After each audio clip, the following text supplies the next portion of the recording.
Welcome to Abasi HQ. We want to take a moment today to talk about Emmy, our newest model, and how it fits within the Abasi Concepts product line, how it compares to the flagship Lorata, and just give you some of the features and our thoughts behind it. Yeah, so I think the easiest way to think of the Emmy is basically, it's like the sibling to the Lorata. There's a ton of continuity between the two models, but obviously this is a double cut. So from an aesthetic perspective, I think there are people who prefer the double cutaway. There's also the benefit of having your thumb be able to go over the neck if you're that type of player.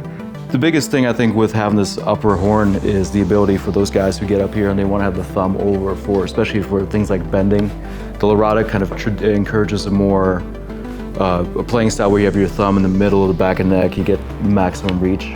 But if you wanted to go above, that's where the Emmy gives you a little bit more of that possibility. Mm-hmm. Yeah, and so beyond the body shape, we wanted to offer a non-fan fret option too.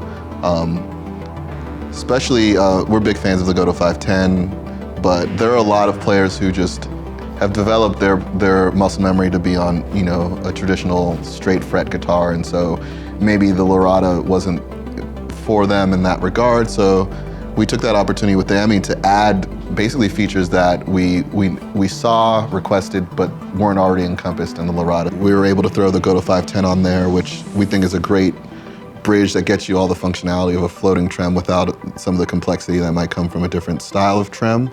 Feels great.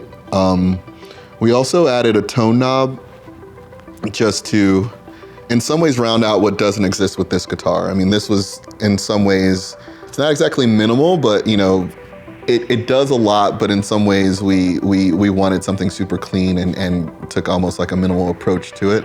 And the Emmy adds features that are kind of missing from the Lorata. So now you have two options to achieve similar results, but look and feel different in some ways. For instance, we have the asymmetrical neck profile on this oviform, which basically is a soft teardrop shape that is thicker at the base of the neck, and it tapers as you rise to the top of the neck.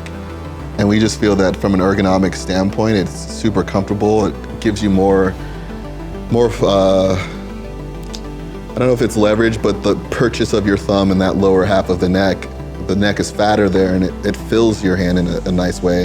And then as you go up, we really feel that, you know, you benefit from the neck being thinner when it comes to playing in this part of the register. And so combining two profiles on the same neck, we're really happy with the result. It's something you kind of have to feel to experience, but it's subtle but noticeable, and the ways in which you notice it seem to just really encourage a feel of comfortability on the neck. So we're super proud of that.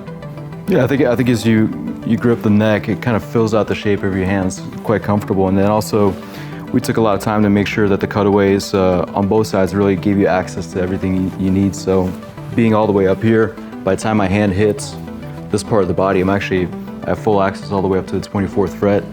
And then of course, for the guys that are looking to play thumb over, you know, if you're bending a lot and you like to have that as an anchor, so doing that with this kind of design lets you get it all the way up here, having your thumb over, whereas the Lorata would encourage you to keep your thumb on the back of the neck. But yeah, a lot of the same design language, a lot of the same appointments, from the stainless steel frets to hip shot tuners and everything. I think this really is a complement to the Lorata rather than an evolution or something completely different. You know, you want multi-scale, you go this direction. You want a straight scale, 7-string, you go this direction. Fixed bridge, floating bridge, a little bit more tonal control here, but same pickups, same pickup configuration. So in a lot of core ways, these are definitely siblings. Also some of the contours and the way the body sits, the guitar body sits against your body and complements it, that's still been retained. Go to abasiconcepts.com. We have a whole lot more information over there, and we'll be posting clips and more pictures. Give you guys a closer look. Like, comment, and subscribe. And smash the like button.